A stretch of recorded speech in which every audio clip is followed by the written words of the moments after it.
Hello everyone, जय भीम, नमो बुद्धाय। स्वागत है आप सभी का ट्रुथ लिटरेचर में। और आज हम डिस्कस कर रहे हैं भाषा और लिपि का क्रमिक विकास। जानने का प्रयास करेंगे कि भाषा और लिपि का विकास कैसे हुआ। यह पार्ट नंबर 1 है। इस वीडियो को हम 2 पार्ट्स में डिवाइड करेंगे ताकि आप लोग अच्छे से समझ सकें। तो इस वीडियो को अंत तक जरूर देखिएगा और वीडियो को लाइक जरूर करें। तो आइए शुरुआत करते हैं। जिस प्रकार से मानव का क्रमिक विकास डार्विन का सिद्धांत, उसी प्रकार मानव सभ्यता और मानव संस्कृति का क्रमिक विकास हुआ है। अब जब मानव का क्रमिक विकास हुआ है तो उसकी भाषा और लिपि का भी क्रमिक विकास हुआ है। मानव सभ्यता का पहला साक्ष्य पाषाण काल में मिला, लेकिन उस सभ्यता की कोई भी भाषा लिपि का साक्ष्य प्राप्त नहीं हुआ है। पाषाण काल के बाद की सभ्यता सिंधु घाटी सभ्यता मिली है। उस सभ्यता की भी क्या भाषा थी वह किसी को पता नहीं है, लेकिन उस सभ्यता की लिपि क्या थी वह आज सभी को पता है, जो पठनीय नहीं होने की वजह से पढ़ी नहीं गई है। इस वजह से उस समय की जानकारी आज किसी को नहीं है।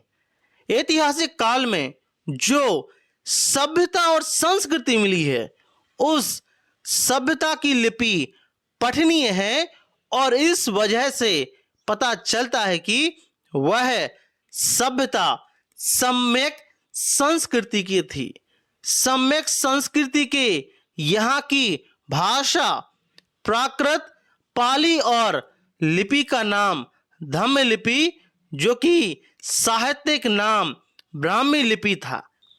लेकिन सम्यक संस्कृति के समय कुछ विदेशी शासकों का भी आना हुआ था, जो सम्यक संस्कृति में दूध और पानी के समान विलीन हो गए थे।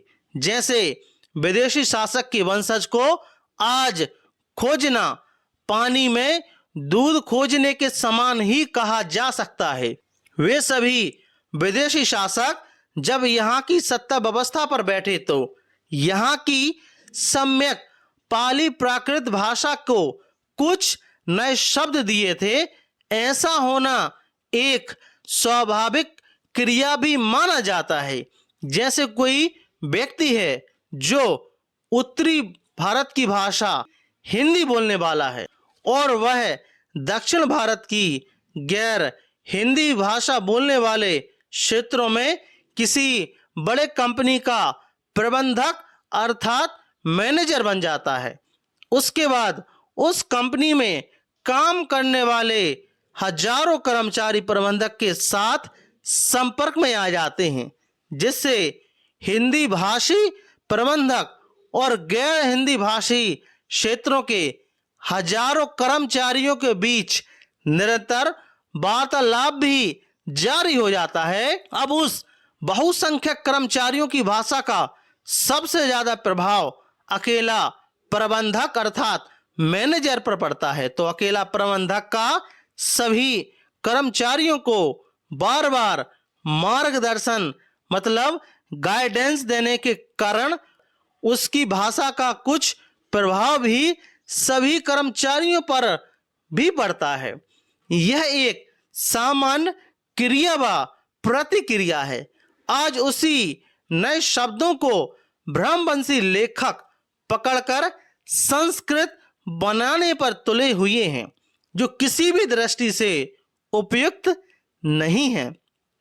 ऐसा इसलिए कह रहा हूं कि सम्यक संस्कृति के बाद में जब भ्रमिक संस्कृति के रूप में रूपांतरण हो जाता है तो उसके बाद भी भारत के कई क्षेत्रों पर कई विदेशी शासकों का आगमन होता है, जो आज भी भारत की ब्राह्मणी संस्कृति में तेल और पानी की तरह अलग है, यानी घुलता नहीं है, जिसे आज कोई भी आसानी से पहचान सकता है।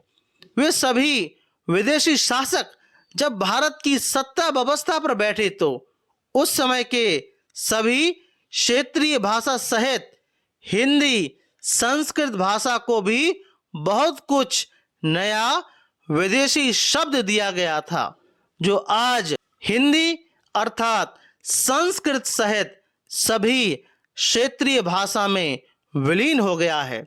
अब आज की भाषा में उर्दू, फारसी, तुर्क, पुर्तगाली, अफगानी, मुगलई और अंग्रेजी जैसे कुछ शब्दों के मिलने पर इसको कौन सी भाषा का नाम देना पसंद करोगे ब्रह्मवंशी महोदय?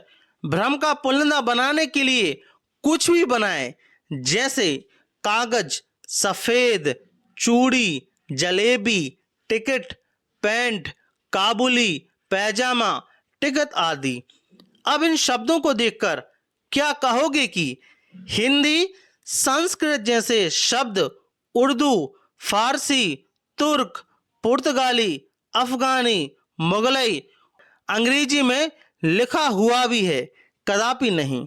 हाँ, इसे यह कह सकते हैं कि गुलाम वंश के बाद खिलजी, मुगल, अंग्रेजी शासक के आने और लंबे समय तक सत्ता व्यवस्था में बने रहने की वजह से यहाँ की हिंदी अर्थात संस्कृत जैसी भाषा में कुछ विदेशी शब्दों का संक्रमण हुआ था। उसी के जैसा पूर्व काल में भी विदेशी शासकों के सत्ता में रहने की वजह से पाली, प्राकृत जैसी शुद्ध कुदरती भाषा में कुछ विदेशी शब्दों का प्रभाव पड़ा था, लेकिन वह अपना शुद्ध रूप से खोया नहीं था। वह कुदरत के मूल से निकली भाषा है, जबकि संस्कृत का मूल ही संक्रमण से बना है। संस्कृत का अर्थ ही होता है किसी संस्कार द्वारा बनने वाली भाषा, यानी संस्कारित होना। कोई संस्कारित तब होता है जब वह बाहरी ज्ञान से संक्रमण होता है, यानी प्राकृत भाषा का अर्थ ही कुदरत के गोद से निकलने वाली भाषा, जिसे लोगों ने पाला पोसा और बड़ा किया, इसलिए इसे पाली भाषा भी कहते हैं। तो हमने इस छोटी सी वीडियो के माध्यम से समझने का प्रयास किया कि किस प्रकार से जो भाषा लिपि है विदेशी शब्दों का प्रभाव पड़ा। अगले पार्ट में हम एग्जाम्पल के साथ में जानने का प्रयास करेंगे कि संस्कृत भाषा या पाली भाषा में किस प्रकार से नए शब्दों का संक्रमण हुआ, जो आगे चलकर धीरे धीरे 11वीं 12वीं सदी तक संस्कृत का रूप बना। तो आई होप इस वीडियो के माध्यम से आप लोग समझ में आया होगा। आपको इस टॉपिक के बारे में क्या मानना है, प्लीज हमें कमेंट बॉक्स में जरूर बताएं। यदि आप ट्रूथ लिटरेचर पर नए हो, ट्रूथ लिटरेचर को आप सब्सक्राइब जरूर करें, साथ ही साथ हमारी वीडियोस को शेयर जरूर करें।